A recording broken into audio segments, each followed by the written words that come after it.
안녕하십니까, 안영찬입니다. 자, 이번 강의는 이제 기출문제풀이, 주택가계자 기출문제풀이 마지막 강의입니다. 그래서 채권법 총론하고 채권법 강론의 문제를 풀어볼 겁니다. 기출문제. 자, 먼저 이제 채권법 총론을 풀어볼 건데요. 채권법 총론은 한 문제 내지 두 문제 정도가 나와요. 근데 양이 좀 많습니다. 양도 많고요. 굉장히 까다롭거든요. 그래서 까다롭고 양이 많은데 나와봤자 한 문제 내지 두 문제. 실제로 또 채권법 총론을 공부를 안 해도요, 두 문제 중에 한 문제 정도는 맞힐 수가 있거든요. 그래서 저 개인적인 생각은 채권법 총론은 공부하는 데서 빼는 게 더 나을 수도 있어요. 그래서 기출문제 볼 거는 한 8문제 정도만 볼 겁니다. 간단하게 볼 거고, 여러분들은 이 8문제 정도만 좀 기억해 두시고요. 따로 채권법 총론을 정리하거나 공부를 안 하시는 것이 오히려 더 효율적이라는 말씀을 드립니다.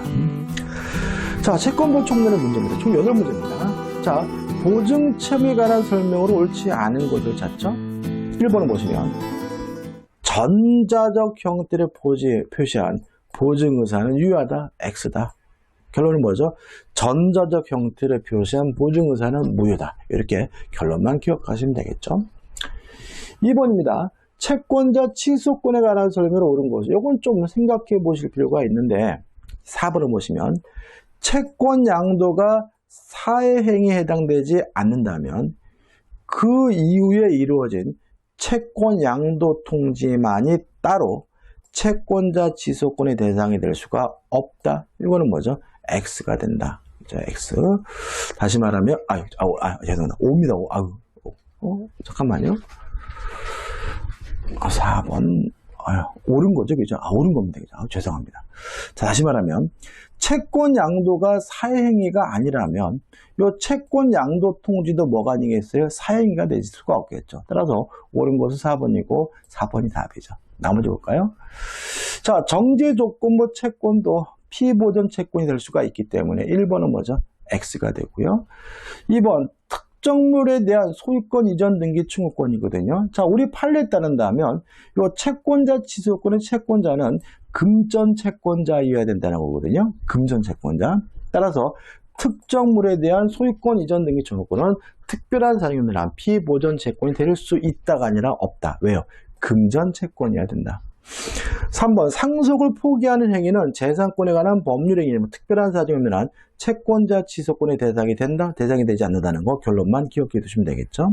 그 다음에 5번, 채권자 취소권은 채권자가 채무자를 피고로 하여 자신의 이름을 재판상 행사해야 된다. 이것도 X가 됩니다. 따라서 옳은 것은 뭐죠? 4번이 되는 거죠. 자, 3번입니다. 갑에 대한 금전 채무를 부담하고 있는 을은 자신의 유일한 재산 X를 병에게 매도하고 이를 기호로 소유권 이전 등기를 마쳤다. 이에 관한 설명으로 옳지 않은 거죠. 자, 일단 이러한 채무자인 을의 이러한 매도 행위가 사회행위로 평가된다면 채권자 취소권의 대상이 될 수가 있겠죠. 자, 옳지 않은 것은 기역, 니은, 리을이에요. 보시면 갑은 을을 상대로 사회행위 취소소를 제기할 수 있다. X입니다. 채무자를 상대로 보시면 채무자를 상대로 그 소송을 제기할 수 없다는 게 판례거든요. 채무자를 상대로 하는 것이 아니라 양수인인 병을 상대로 해야 돼요. X고. 4번, 금전 채권의 이행기가 도래하지 않은 경우 갑은 을병 간의 부동산 매매를 사회행위로 취소할 수 없다. X입니다. 보시면 유일한 재산이죠. 따라서 재산을 도피하는 행위로 평가된다면 이행기 도래 전이라도 행사하는 것이 가능하죠. 리을번, 갑은 소유권 이전 등기가 된 날로부터 5년 이내에 채권자 취소권을 행사해야 된다. 저 5년 이내는 맞아요. 근데 언제부터 5년이냐면 매매 시부터입니까? 등기된 날로부터가 아니라 을이 병에게 판 때, 매매한 때부터 5년이기 때문에 리을번은 뭐가 돼요? X가 되고 답은 3번입니다. 4번입니다. 자, 옳은 것을 찾네요. 옳은 것을 찾으라는 문제가 많네요. 자, 니은번이 옳아요. 자, 니은번이 기억 보시면 채권자 취소권의 상대방에 대한 의사표시를 행사할 수 있다. X. 반드시 재판으로 해야죠. 재판으로 해야 되기 때문에 의사표시를 한다. X가 되고요. 디귿번 채권자 취소권의 행사에 대한 원상회분 가액반응 원칙에다 X입니다. 원칙적으로 원물 반환, 현물 반환입니다. 답은 2번이네. 5번 금전 채무 불이행으로 인한 손해배상에 관한 설명은 옳지 않은 거죠. 답은 4번입니다. 채권자가 손해 발생과 그 손해액을 증명하여야 한다. X입니다. 다시 말하면 채무 불이행에 대해서는 통상 채무에 대해서는 증명할 필요가 없어요. 특히 뭐죠? 금전 채무의 경우는 그렇습니다. 그러니까 우리가 다시 말하면 금전 채무는 당연히 뭘 발생시키죠? 지연배상금, 이자를 발생시키기 때문에 손해액을 입증할 필요는 없는 거죠. 답은 뭐죠? 4번이죠. 6번입니다. 옳지 않는 것을 찾네요. 2번을 보시면 불법행위란 손해배상 채무에 지연 손해금의 기사인 일은 채무 이행을 통지받은 때이다. 아니겠죠. 통지받은 때가 아니라 이행 청구를 최고 기간이죠. 그죠? 다시 말하면 보시면 통지받은 때가 아니라 최고 기간이 경과한 때니까 답은 뭐죠? 2번입니다. 별 마음에 들진 않네요. 7번 면책적 채무인세에 관한 설명으로 옳은 것을 찾습니다. 1번이 답입니다. 인수인은 전 채무자에 항변할 수 있는 사유로 채권자에게 대항할 수 있어요. 왜냐하면 채무가 인수가 되면은 당사적 지위가 승계되기 때문에 전 당사자가 행사할 수 있는 권리를 행사할 수가 있겠죠. 답은 1번이에요. 8번입니다. 변제에 관한 설명으로 옳은 거죠. 2번 보시면 채권은 준저무자에 대한 변제. 예를 들어가지고 차용증을 가지고 있는 사람에게 변제한 경우에는 선의 무과실인 경우 하나여 변제로서 효력이 인정된다. 맞는 지문이 되는 거죠. 중요한 건 아닙니다. 답은 2번입니다. 9번이네요. 9문제네요. 9문제. 8문제가 아니라. 변제에 관한 설명으로 옳은 것을 찾으라고 하네요. 5번 보시면 법률상 이해관계에 있는 제3자는 특별한 사정이 없는 한 채무자의 의사에 반하여 변제할 수 있다. 맞는 지문이죠. 그래서 이해관계가 있다면 채무자의 의사에 반해서도 변제할 수 있다 정도는 기억해 두시면 되겠죠. 자, 이제 채권법 강론으로 갑니다. 채권법 강론해가지고 계약법 총론이죠. 자, 계약 총칙에서 1번 민법이 규정하고 있는 전형계약이 아닌 것은 딱 눈에 보이시나요? 사무관리죠. 사무관리는 계약이 아니라 사실행입니다. 2번 청약과 승낙에 관한 설명은 옳지 않은 거죠. 1번을 보시면 청약과 승낙은 불특정 다수에 대하여도 할 수 있다. X예요. 왜냐하면 청약은 불특정 다수인에게 하는 게 가능해요. 근데 승낙은 누구한테만 할 수 있냐면 청약자에게만 할 수 있는데 이 청약자가 특정인이어야 하기 때문에 1번은 뭐가 되죠? X가 되는 거죠. 3번입니다. 자, 옳지 않는 것을 찾는데 2번 보시면 승낙의 연착에 동질할 청약자가 연착에 동질했어요. 그러면 연착된 것이니까 연착됐다는 이유로 계약이 성립되지 않아야 하므로 계약이 성립한다. X가 되는 거죠. 4번입니다. 이행불능과 위험부담에 관한 설명으로 옳지 않은 거죠. 1, 2, 3, 4번들은 다 맞는지는 좀 조심하셔야 되고 5번 이행지체 중에 이행보조자의 과실로 이행불능이 됐어요. 그러면 당연히 채무자의 책임이 있는 겁니다. 따라서 채무자는 자신의 책임 없는 사유를 증명하여 채무불이행 책임을 면할 수 있다가 아니라 없다가 되는 거죠. 왜냐하면 이용보조자의 과실은 이코로 채무자의 과실이기 때문에 그렇고요. 답은 5번이 됩니다. 5번 문제입니다. 계약 해제에 관한 설명은 옳지 않은 거죠. 4번을 볼까요? 매매 목적이 된 권리 일부가 타인에게 속해요. 자, 일부 타인의 권리면 담보 책임인데 악의 매수인도 대금 감액은 청구할 수 있어요. 그렇지만 손해배상도 청구할 수 없고 해제도 할 수 없거든요. 따라서 매수인이 악이더라도 계약 해제 외에 손해배상을 청구할 수 있다는 질문은 X예요. 자, 여기서 우리가 좀 기억하자고요. 자, 담보 책임에서 악의 매수인이 할 수 있는 거 세 가지 꼭 기억해 두셔야 돼요. 첫째, 전부 타인의 권리인 경우에는 악의 매수인으로 계약을 해제할 수 있다. 두 번째, 일부 타인의 권리인 경우에는 대금, 감액은 청구할 수 있다. 세 번째, 저당권 전세권의 실행으로 권리를 취득할 수 없거나 상실하게 된 경우에는 악의 매수인도 해제할 수 있고 손해배상을 청구할 수 있고요. 이 세 가지 외에는 악의 매수인에게 아무것도 인정되지 않는다는 거 꼭 기억해 두시기 바랍니다. 자, 6번입니다. 옳지 않는 것을 찾네요. 4번을 보시면 계약을 해제한 자는 계약 해제 의사표시 전이에요. 자, 여기서 우리가 조심할 것은 뭐냐면 해제에 있어서는 제3자가 두 가지예요. 해제하기 전에 제3자는 선악불문하고 보호가 되고요. 해제 후에 제3자는 선의해야지 보호가 되거든요. 그래서 해제 의사표시 전에 이 사람은 악이어도 보호가 되기 때문에 가능성을 알면서도 그 해제와 양립되지 않는 법률관계가 가진 제3자에 대하여 계약 해제에 따른 법률효과를 주장할 수 있다가 아니라 없다요. 해제 전에는 제3자는 선악불문하고 보호가 됩니다. 답은 4번이죠. 7번입니다. 자, 옳지 않는 것을 찾네요. 3번 보시면 제3자를 위한 계약에서 수익자죠. 그러면 제3자를 위한 계약의 수익자는 계약의 당사자가 아니에요. 따라서 이 사람은 해제할 수도 없고 취소할 수도 없기 때문에 낙약자의 채무불이행을 이유로 계약을 해제할 수 있으나 X죠. 또 계약의 당사자가 아니기 때문에 원상회복을 청구할 수 없는 건 맞아요. 그렇지만 해제할 수 없으므로 3번이 뭐죠? 답이 되는 거죠. 8번입니다. 옳지 않는 것을 찾네요. 5번을 볼까요? 만약 계약이 합의 해제가 됐어요. 자, 합의 해제는 채무 불이행이 아니기 때문에 해제에 관한 민법 규정이 적용되진 않아요. 따라서 채무 불이행 필요 없고요. 또 원금, 원상 회복해야 될 것이 금전인 경우에 이자도 붙이지 않습니다. 합의 해제는. 다만 제3자 보호 규정만은 합의 해제에도 적용이 돼요. 따라서 민법상 해제 효과에 따른 제3자 보호 규정이 적용되지 않는다는 질문은 X고요. 답은 뭐죠? 5번이 되는 거죠. 자, 9번입니다. 옳지 않는 것을 찾네요.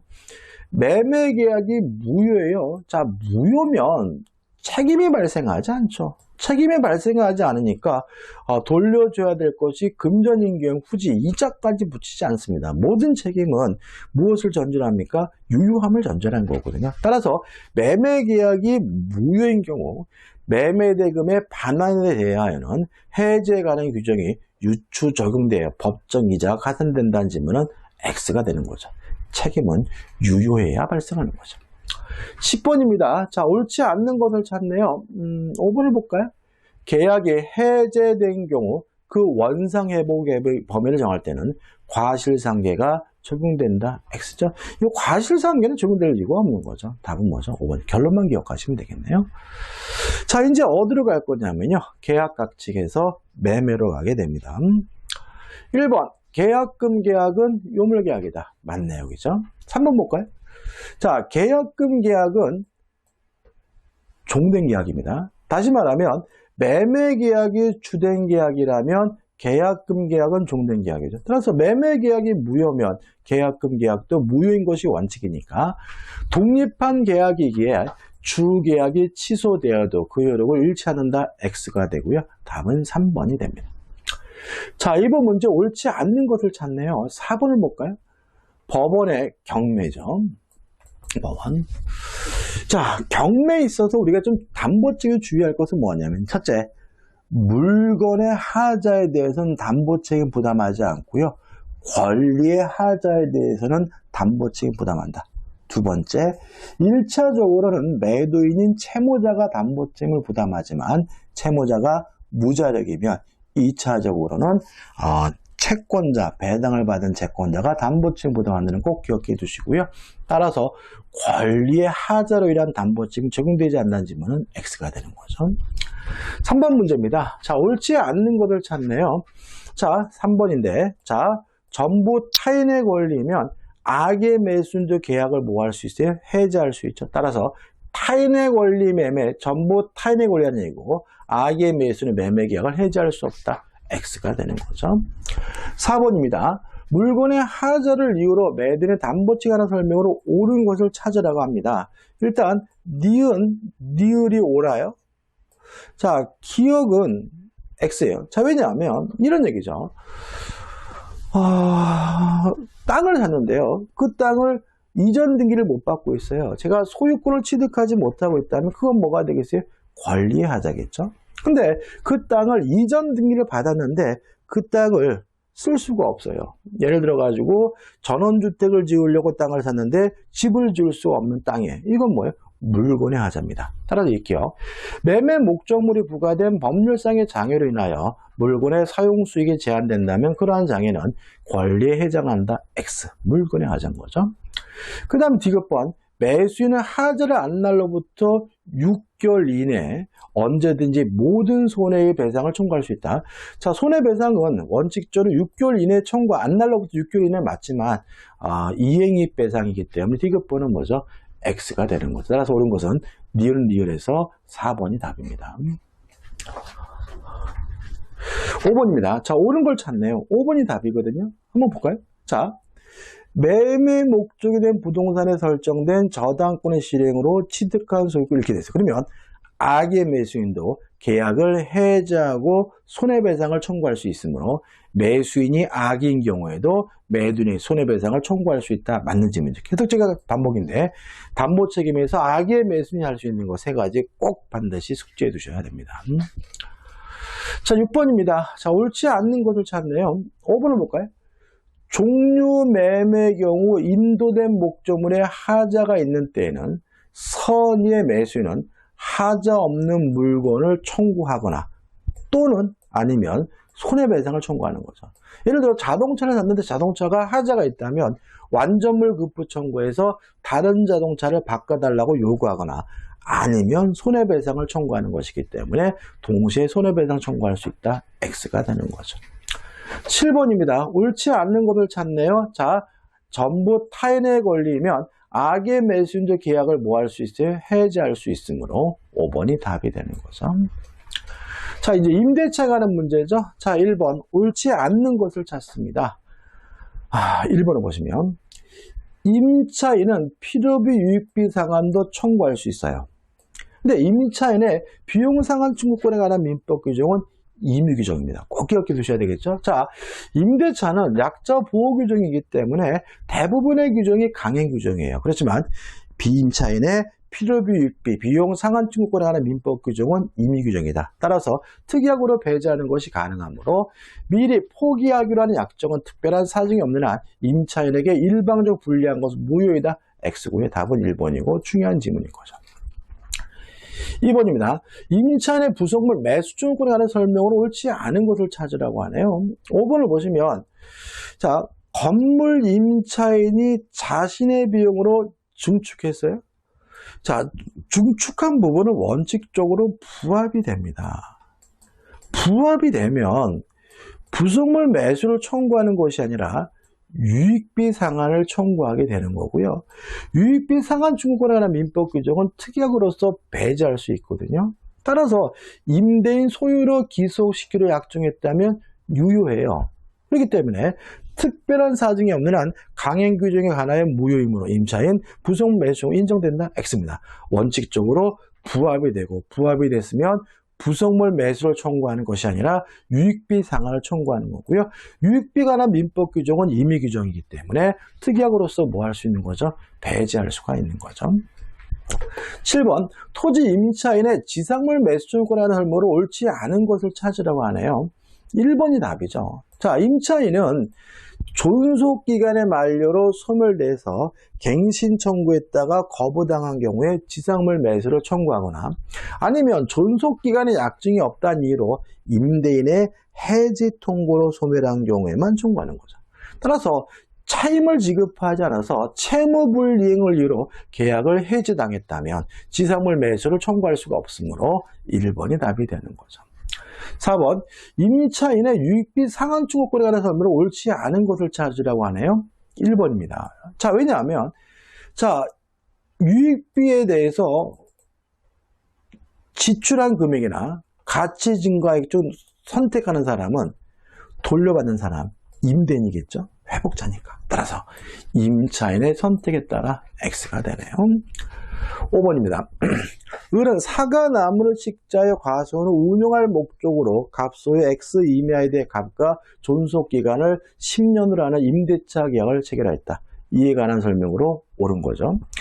일단 1번은 X입니다. 왜냐하면 토지에 관한 임대차는 원칙적으로 연세예요. 그래서 연말이죠. 연세니까 매월 말에 지급한다. X가 되죠. 그 다음에 임대인은 임차인에게 적극적으로 사용 수익하게 해줄 의무가 있기 때문에 고장난 곳이 있으면 고쳐돼야 되니까 일부가 유실됐다. 을은 갑에게 복구를 청구할 수 없다. X가 되는 거죠. 그 다음에 3번인데 다만 임대인의 보존행위에 대해서 임차인은 거부할 수 없고요. 다만 이러한 보존행위로 인해서 임대차의 목적을 달성하지 못하면 임차인의 임대차 계약을 해지할 수 있을 뿐이거든요. 따라서 3번.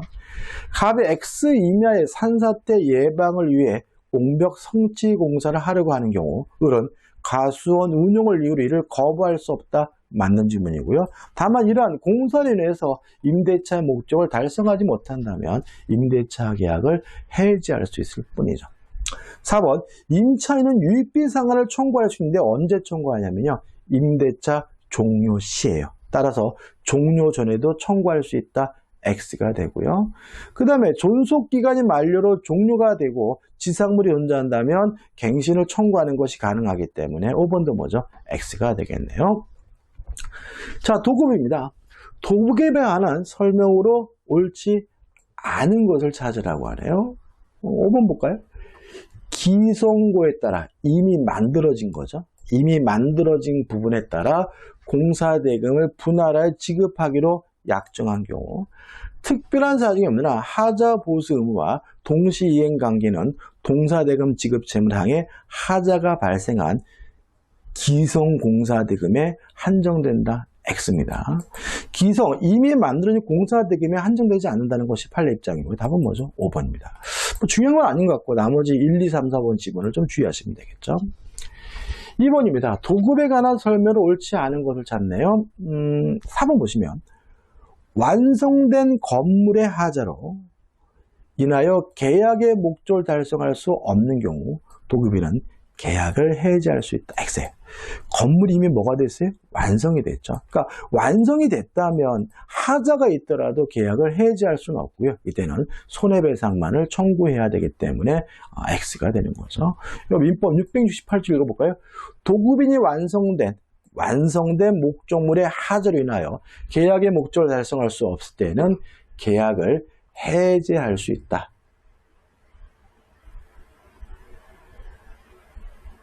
그러나 건물 기타 공작물에 대해 그러하지 아니하다. 다시 말하면 건물인 경우에는 그러하지 아니하니까 해지할 수 없으니까 X가 되는 거죠. 그죠? 순간적으로 당했네요.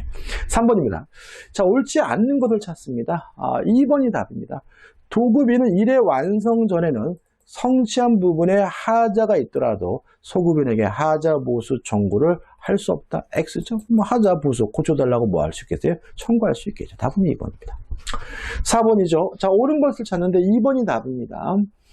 도급인이 완성된 건물에 하자내나요? 계약의 목적을 달성할 수 없어요. 그러면 완성된 건물이니까 뭐 할 수는 없어요? 해지할 수는 없고 손해배상만을 청구해야 되니까 2번이 맞는 질문이 되는 거죠. 5번입니다. 자, 옳지 않는 것을 찾네요. 1번.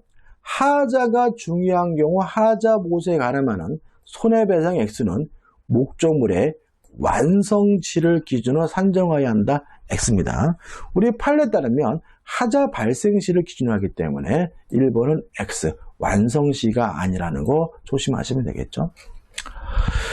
6번, 도급에 관한 설명을 옳지 않은 것을 찾습니다. 5번 보시면 수급인의 공사대금이 도급인의 손해배상 채권액을 현저히 초과하더라도 도급인은 공사대금 전액에 대하여 하자에 가늠하는 손해배상 채권에 기하여 동시이행명을 행사할 수 있다. X가 되는 거죠. 다시 말하면 현재 초과했다면 손해배상 채권의 이유로 동시이행명을 행사할 수가 없다고 기억해 두시면 되겠죠. 자, 이제 위임입니다.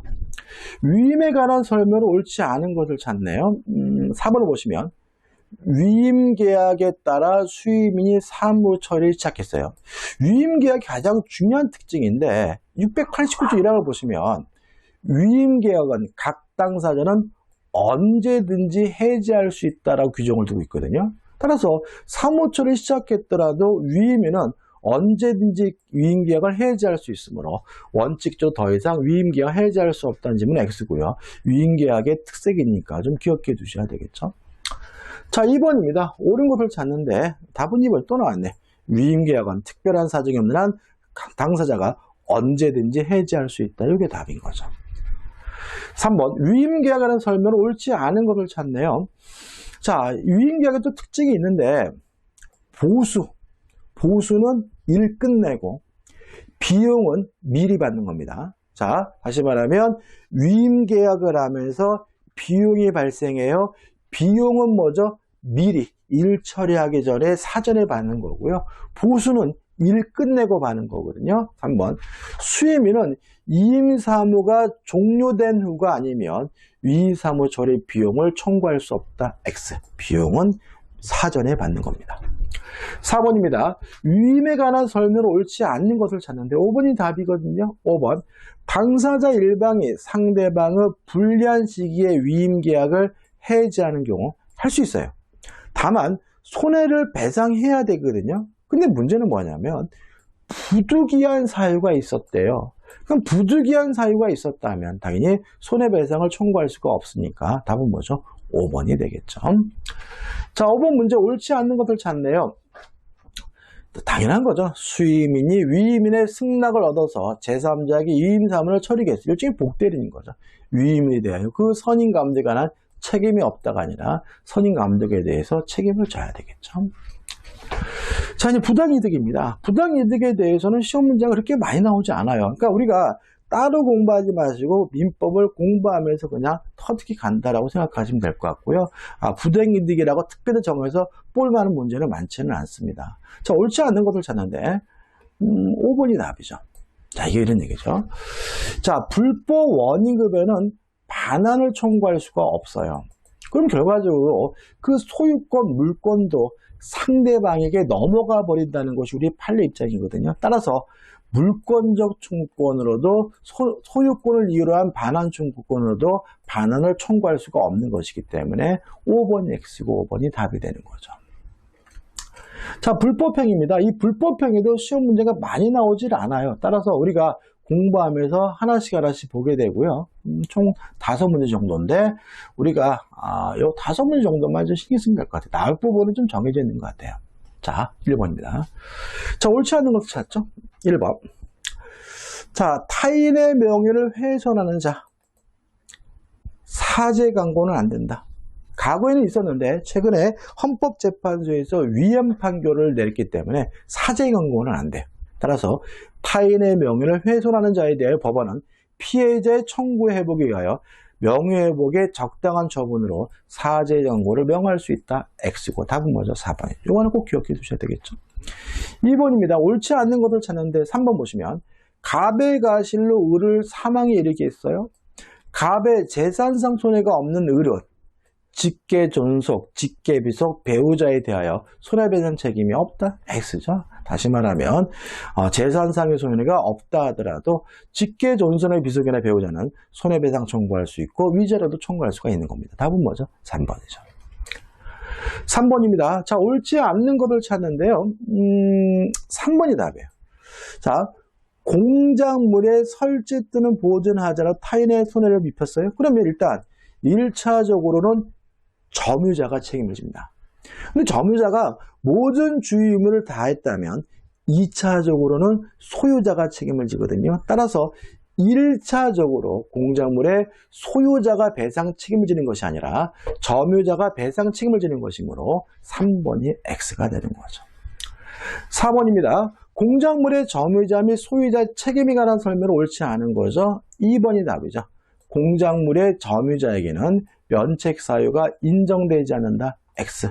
1차적으로 점유자가 책임을 지지만 점유자가 주의 의무를 다했다면 2차적으로 소유자가 면책 사유가 있는 거죠. 답은 뭐죠? 2번이죠. 5번이네. 드디어 마지막 문제네.